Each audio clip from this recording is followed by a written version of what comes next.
Hello guys, welcome back to my channel. मैं निशा। आज मैं आप लोगों के लिए आई हूँ जो लोग भी सीटेट दिसंबर में देने जाना है उसके लिए मैथ मोस्ट इंपॉर्टेंट क्वेश्चंस लेके आई हूँ। मैथ्स की पेडागोजी के मोस्ट इंपॉर्टेंट क्वेश्चंस लेके आई हूँ।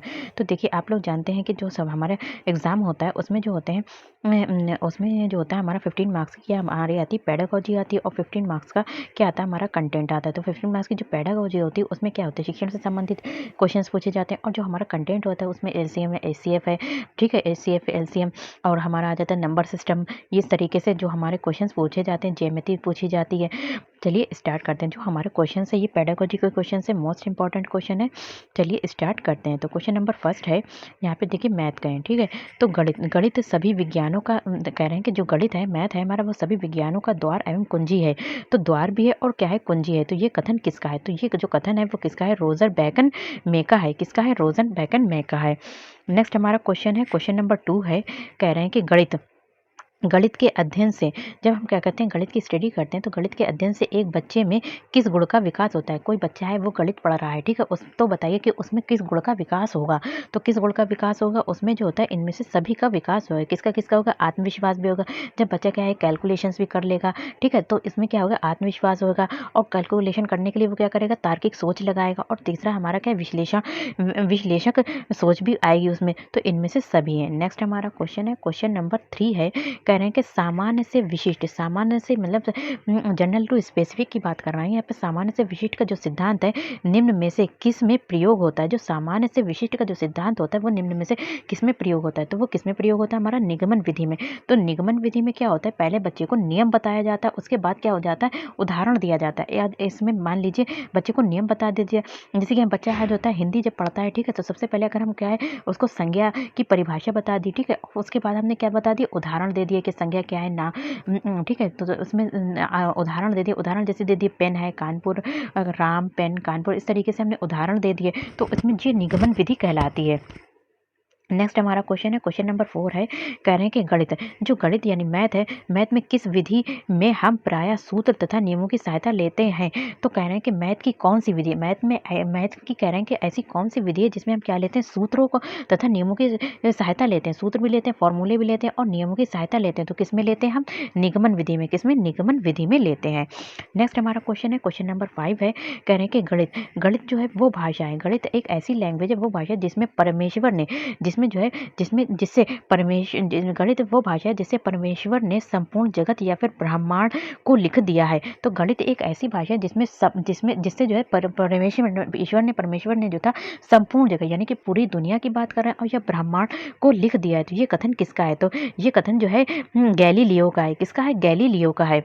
नेक्स्ट हमारा क्वेश्चन है, क्वेश्चन नंबर 6 है। कह रहे हैं कि जो विद्यार्थी जो है ज्यामिति नहीं सीख सकते, जो कुछ स्टूडेंट्स हैं इस क्लास में, ठीक है, वो ज्यामिति नहीं सीख सकते, तो वे इस विद्यालय में नहीं आ सकते। तो वे इस विद्यालय में, जो स्टूडेंट्स हैं वो ज्यामिति नहीं सीखते, तो वो इस विद्यालय में नहीं आ सकते। तो ये कथन किसका है?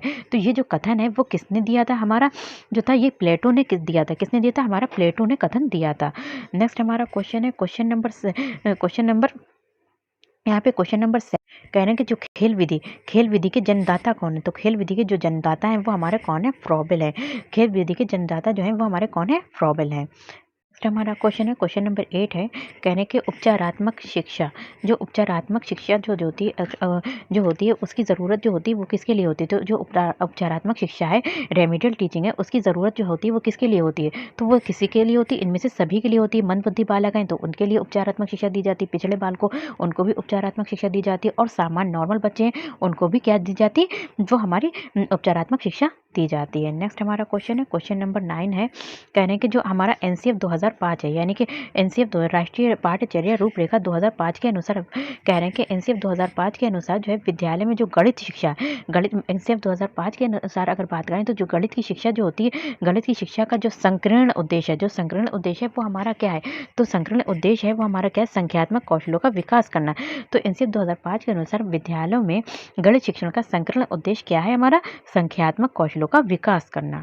नेक्स्ट हमारा क्वेश्चन है, लास्ट क्वेश्चन है, क्वेश्चन नंबर 10 है, कह रहे हैं कि आकृतियों की इकाई से एक अध्यापक आकृतियों की इकाई से कहता है, एक अध्यापक कहता है विद्यार्थियों में आकृतियों के उपयोग की सहायता से किसी भी चित्र की रचना करने के लिए कहता है। तो बच्चा यहाँ पे टीचर कह रहे हैं, जो आकृतियों की इकाई से अध्यापक कहता है कि विद्यार्थियों से कहता है आकृतियों की उपयोग की सहायता से किसी भी चित्र की क्या करो, रचना करो, चित्र की रचना करने के लिए कहता है। तो इस क्रियाकलाप जो भी ये एक्टिविटी होती है उसमें निम्नलिखित में से कौन सा उद्देश्य प्राप्त किया जा सकता है।